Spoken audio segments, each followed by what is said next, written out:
Hello all, എല്ലാവർക്കും എൻ്റെ നമസ്കാരം. എൻ്റെ പേര് റസ്ന റഷീദ്. ഞാനൊരു കൗൺസിലിംഗ് സൈക്കോളജിസ്റ്റാണ്. ഇന്നത്തെ നമ്മുടെ വീഡിയോയിൽ സംസാരിക്കാൻ പോകുന്നത് സൈക്കോളജി എന്താണ്, സൈക്കോളജിയുടെ ഫീൽഡുകൾ ഏതൊക്കെയാണ്, പിന്നെ എപ്പോഴും കൺഫ്യൂഷനുള്ള ഒരു പാർട്ടാണ് കൗൺസിലിംഗ് സൈക്കോളജി, ക്ലിനിക്കൽ സൈക്കോളജി എന്നുള്ളത്. അപ്പോൾ അതിൻ്റെ ഡിഫറൻസസ് എന്തൊക്കെയാണ്, ട്രീറ്റ്മെൻറ്റ് എങ്ങനെയൊക്കെയാണ്, തെറാപ്പീസ് എന്തൊക്കെയാണ് പ്രൊവൈഡ് ചെയ്യുന്നത് എന്നുള്ളതാണ്.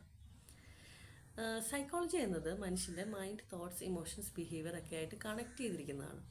അത് നമുക്ക് സയൻറ്റിഫിക് ആയിട്ട് പഠിപ്പിക്കുന്ന ഒരു സബ്ജക്റ്റാണ് സൈക്കോളജി. എന്തുകൊണ്ടാണ് ചില കാര്യങ്ങളിൽ നമ്മൾ ഒരുപാട് ഓവറായിട്ട് റിയാക്ട് ചെയ്യുന്നത്, എന്തുകൊണ്ടാണ് നമുക്ക് സ്ട്രെസ് അനുഭവപ്പെടുന്നത്, നമുക്ക് ആൻസൈറ്റി എന്തുകൊണ്ടാണ് നമ്മൾ ഫീൽ ചെയ്യുന്നത്, ഇതെല്ലാം മനസ്സിലാക്കാൻ സൈക്കോളജി നമ്മളെ സഹായിക്കുന്നു. ഈ ഫീൽഡ് ഓഫ് സൈക്കോളജിയിൽ പറയുന്നത് ഒരുപാട് അധികം ബ്രാഞ്ചസ് ഉള്ളൊരു സബ്ജക്റ്റാണ് സൈക്കോളജി. അതിൻ്റെ അകത്ത് നമുക്ക് വേണമെങ്കിൽ developmental psychology, child psychology, educational psychology, health psychology, industrial psychology, പിന്നെ social psychology, forensic psychology, industrial psychology എന്ന ഒരുപാട് ബ്രാഞ്ചസ് ഉള്ളൊരു ഫീൽഡാണ് സൈക്കോളജി. കൗൺസിലിംഗ് സൈക്കോളജി എടുക്കുകയാണെങ്കിൽ കൗൺസിലിംഗ് സൈക്കോളജി ഡീൽ ചെയ്യുന്നത് normal to moderate emotional problems ആണ്. അതായത് ഇമോഷണൽ പ്രോബ്ലംസ് എന്ന് പറഞ്ഞു കഴിഞ്ഞാൽ നമുക്ക് stress, anxiety, relationship issues, marital problems, career confusions, low self esteem, low self confidence, life adjustment problems ഒക്കെ നമുക്ക് ഇതിൻ്റെ അകത്ത് എടുക്കാം. അതായത് നമുക്കൊരു സിറ്റുവേഷനെ മാറ്റാൻ പറ്റത്തില്ലെങ്കിലും നമുക്ക് നമ്മുടെ പെർസ്പെക്റ്റീവും നമ്മുടെ ബിഹേവിയറും മാറ്റാൻ പറ്റും. ഇവിടെ വരുന്ന ആൾക്കാർ അവർക്ക് എവിടെയാണ് പ്രശ്നം എന്ന് കറക്റ്റായിട്ട് അറിയാം, അവർക്ക് എന്തൊക്കെയൊക്കെ പ്രശ്നങ്ങളുണ്ട് എന്നറിയാം, അവർക്കൊരു കൺഫ്യൂഷനോ ഒരു ഡിസിഷൻ മേക്കിംഗ് പ്രോബ്ലമോ ഒക്കെ ആയിട്ട് നിൽക്കുന്നവരായിരിക്കും. ഡെയിലി ലൈഫ് കംപ്ലീറ്റ് ആയിട്ട് മാനേജബിൾ ചെയ്യാൻ പറ്റുന്ന ആൾക്കാരായിരിക്കും. കൗൺസിലിംഗ് ഫോക്കസ് ചെയ്യുന്നത് പ്രോബ്ലം ഡയഗ്നൈസ് ചെയ്യുന്നതിലല്ല, പകരം അവരെ കേട്ടിരിക്കുകയും അവർക്കൊരു ഇമോഷണൽ സപ്പോർട്ട് കൊടുക്കുകയും ഒരു കോപ്പിംഗ് സ്കിൽസ് പഠിപ്പിക്കുകയും ചെയ്യുന്നതിലൂടെയാണ്. സെൽഫ് അണ്ടർസ്റ്റാൻഡിങ്ങും സെൽഫ് അവെയർനെസ്സും ഒക്കെ ക്രിയേറ്റ് ചെയ്ത് കൊടുക്കും. കൗൺസിലിംഗ് തെറാപ്പീസ് എന്ന് വെച്ച് കഴിഞ്ഞാൽ CBT പോലുള്ള സ്ട്രോങ് ആയിട്ടുള്ള തെറാപ്പീസ് കൊടുക്കും.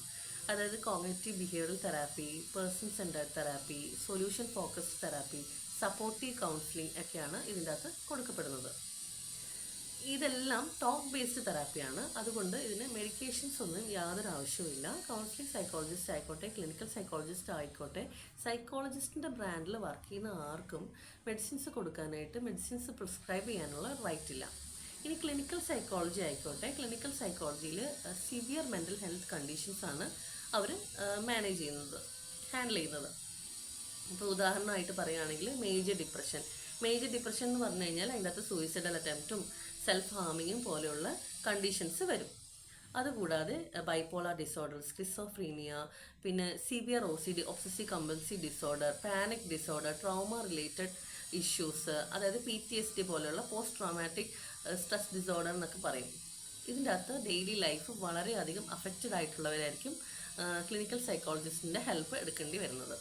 ക്ലിനിക്കൽ ട്രീറ്റ്മെൻറ്റ് എന്ന് വെച്ച് കഴിഞ്ഞാൽ പ്രോപ്പർ അസസ്മെൻറ്റും ഡയഗ്നൈസും ചെയ്തതിന് ശേഷം ഒരു സൈക്കാട്രിസ്റ്റിനെ റെഫർ ചെയ്ത് മെഡിക്കേഷൻസിൻ്റെ ഒപ്പം തന്നെ നമ്മൾ ക്ലിനിക്കൽ സൈക്കോളജിസ്റ്റ് തെറാപ്പീസ് കൊടുക്കും. അത് ലോങ് ടേം തെറാപ്പീസ് ആയിരിക്കും കൊടുക്കുന്നത്. ഇതാണ് ഈ രണ്ട് ഫീൽഡിലുള്ളവരും കൊടുക്കുന്നത്. സൈക്കോളജിസ്റ്റ് മെഡിസിൻസ് കൊടുക്കുന്നില്ല, അത് ആദ്യം നിങ്ങൾ മനസ്സിലാക്കണം. മെഡിസിൻസ് പ്രിസ്ക്രൈബ് ചെയ്യുന്നത് സൈക്കാട്രിസ്റ്റാണ്. ക്ലിനിക്കൽ സൈക്കോളജിസ്റ്റ് ചെയ്യുന്നത് അസസ്മെൻറ്റും തെറാപ്പിയും. അസസ്മെൻറ്റും ഡയഗ്നൈസ് ചെയ്തിട്ട് അതിനുള്ള ട്രീറ്റ്മെൻറ്റ് എടുക്കുന്നത് സൈക്കാട്രിസ്റ്റിൻ്റെ ഹെൽപ്പോട് കൂടിയും അതിനോടൊപ്പം തന്നെ തെറാപ്പീസ് കൊടുക്കുകയും ചെയ്യും. സിമ്പിളായിട്ട് പറഞ്ഞു കഴിഞ്ഞാൽ ഇമോഷണൽ ഡിസ്ട്രെസ് ഒക്കെയാണ് കൗൺസിലിംഗ് സൈക്കോളജി മാനേജ് ചെയ്യുന്നതെങ്കിൽ ക്ലിനിക്കൽ സൈക്കോളജിസ്റ്റ് മാനേജ് ചെയ്യുന്നത് മെൻ്റൽ ഹെൽത്ത് കണ്ടീഷൻസ് ആണ്. സിമ്പിളായിട്ട് പറയുവാണെങ്കിൽ കൗൺസിലിംഗ് സൈക്കോളജി ജീവിതത്തിലെ ഇമോഷണൽ പ്രശ്നങ്ങൾ ഹാൻഡിൽ ചെയ്യാൻ സഹായിക്കുന്നു.